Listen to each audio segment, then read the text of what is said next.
welcome to Bios3 Raw TV. So we got some more relationship advice here in this email. And I think it's important to do these videos. I really do, because, you know, a lot of people, I mean, the Hodge twins tackle some of this shit, like relationship advice and stuff. But not a lot of other YouTubers are out there doing it. I mean, maybe there's some like relationship channels or something out there. But as far as the fitness community, a lot of you guys watch this stuff for like the muscle building stuff. And you probably wouldn't venture over to a relationship channel. So it's like, I think it's good to have this stuff on here. And people have said, Jerry, why don't you make like a separate channel? I'm like, why? You know what I mean? It doesn't make any sense to make separate channels and have people fucking running all over the place for information. I'm big into like condensing shit into as small a packages as I possibly can to get shit done rather than fucking running all over the place. So this guy says he recently got out of a 2-year relationship. 2 years is kind of a tipping point. That's like a real make it or break it time, I feel, in a lot of relationships. He said it's been rough. On one bright side, he started going to the gym 6 days a week and have never been more serious. But at times, his past relationship screws with his head. Do I think it will always have something for this girl, or will it go away? He said, I only asked because you mentioned your past relationships and hope I forget mine. That sucks, man. All right, let's break this down. So it says recently you got out of a 2-year relationship. So I'm going to give you some advice that my best friend Henry had given me. There was a girl, Amy, that I was dating, and I was all about Amy. I mean, I was totally like in love with this girl. She was gorgeous, beautiful. I mean, she was funny. She, you know, she was at the time when I was like 22 or something, 23. I was pretty young. I thought she was the shit. Like, I thought, wow, this is it. I'm probably gonna wind up marrying this one, right? Yeah, 22, you think you're gonna marry everybody. Anyways, and you know, we had some issues, and she had some personal problems, and we split. You know, I literally picked up one day and moved out due to some issues that we were having, and I was pretty bummed out about it. I was pretty broken up about it. And, you know, it was kind of like trying to find my way. And there are times that I've turned to things like religion, meditation. I mean, different things to try to fucking screw my head on straight. Even drugs, at, you know, at one point. This is after I was kind of out of my drug habit, though. And, you know, my buddy Henry said, look, 2 years from now, you're not even going to give a shit. Like, you're going to look back on this, not even have any feelings towards it. You're going to be like, it was just a fucking spot in my life. And I was like, nah, you think so? I mean, honestly, I was like, really? You think so? What's up, Brady? And he was like, yeah, he's like, you're not even gonna give a fuck like 2 years from now. It just sucks for now, but you'll get over it. And I kind of stepped back and I was like, you know, maybe he's right, maybe he's not. But you know what? He's 100% right. Now, here's the thing. I look back on that relationship now and I don't have any pain. I don't have any sadness. I don't have any of that stuff. But I do have the lessons that I learned during that relationship. You know, I do talk a lot about past girlfriends. And I think some people, what's up, Brady? You got your keys? Attaboy. I think a lot of people like might actually find it rude for Erin, you know, because she's my girlfriend right now, and that I talk about, you know, past relationships so much. And Erin and I actually have this understanding that, you know, she could talk about past exes, I could talk about my past exes, because there are points of your life that's what you know. You know that person, that time of your life, and you learn lessons from that.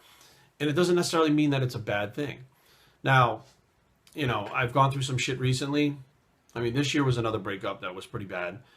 And it was interesting because now I'm going to be 40 this year. And I was in this relationship for 6 years. And it was one of those deals where, you know, we thought that we were going to get married and, you know, buy a house and all this stuff.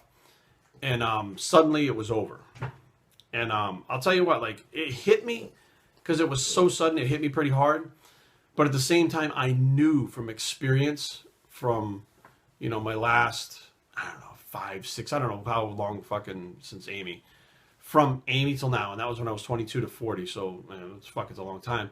I knew from experience that I'm going to feel some fucking pain, it's going to sting, it's going to hurt, you're going to go through emotions, and you might go up and down emotion-wise, which means that like you'll be fine at the gym, be like, yeah, fuck this, I got my shit together, bench press, and then you leave there and you're like, I want to go home and fucking cry. Like, you don't understand, it's like an emotional roller coaster that comes in waves, where you feel okay, then not okay, then sad, then upset, then strong, then focused, then angry, but you're going to go through, you know, these different, I guess, stages of grief or mourning or whatever the fuck they call it. I think it's 7 stages of grief or some shit like that. But my thing is, once I get to a point where I'm mad or angry or upset, not upset, angry or mad, that's where I get to. I go through all these phases, and then I finally piece it together and say, you know, I'm mad about this, I'm mad about that. I mean, if they're the one that did something. If I did something, then obviously I'm over it pretty well, but pretty quick. But usually if the breakup, you know, has to do with the other person, I go through these phases of the grief, and then I get to a point where I'm mad. Once I get to where I'm mad, I'm fine.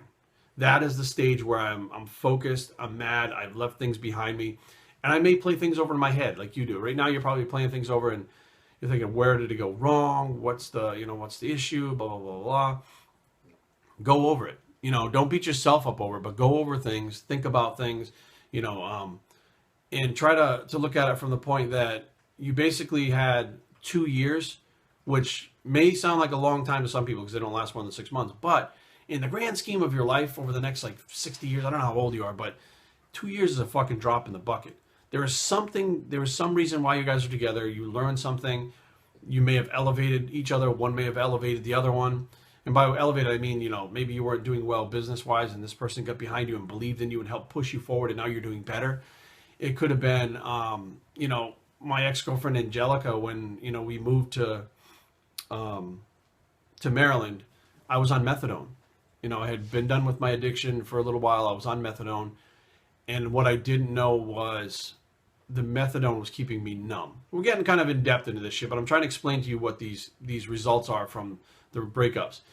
And when I got to Maryland, I said, I'm not going to be able to do this methadone thing. I need to figure out a way to get off methadone, which is very hard to do. And I went on Suboxone. We moved down here.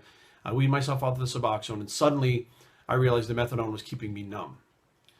And once I got off the Suboxone and the methadone and I started to feel things again and became emotional and started to get in tune with things that were going on around me, it seemed like our relationship had taken a pretty big hit at that point. It was almost like I was a different person. And when we split, it was actually a sudden split at that point too. Things just weren't working out. We had to get away from each other. But when it was all said and done, I realized that, I had learned that I needed to be off those drugs. And Angelica was the one that helped me get off the drugs. It was like a reason cosmically, universally why we were brought together and what, I'm not sure what the lessons were that I gave her, but that was the lesson to me was I needed to get off it. And she actually helped me get off of it. I guess when that was done, our time together was done and we moved on.